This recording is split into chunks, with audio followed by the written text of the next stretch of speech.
Today I am going to be explaining the features of Watson and Crick DNA.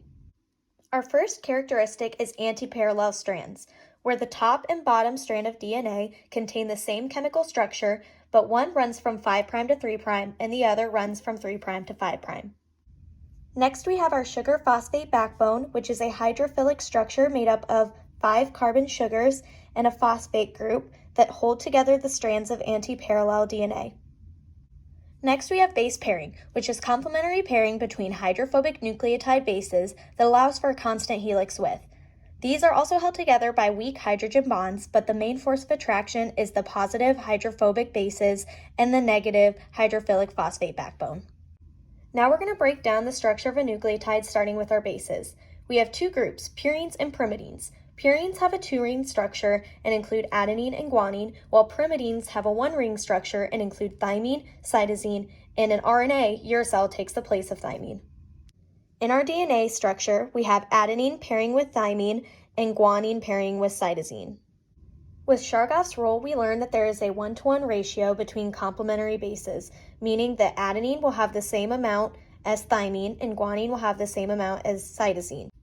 When we look closer at the structure of a nucleotide, we see a phosphate group, a 5-carbon sugar, and a nucleotide base. The 1' carbon binds to the nucleotide base.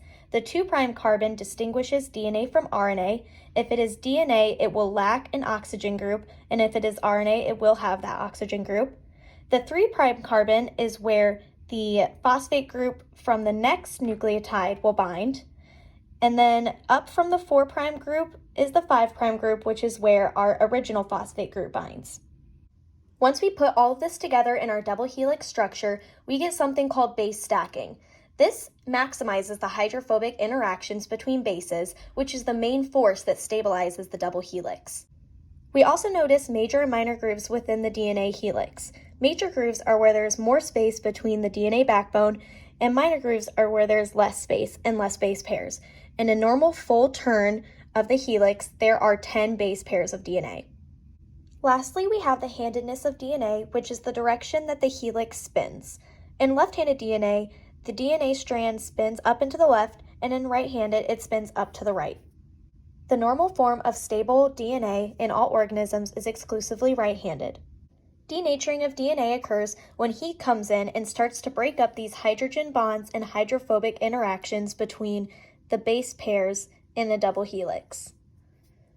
This point, where 50% of the DNA is denatured, is called the midpoint of thermal denaturation.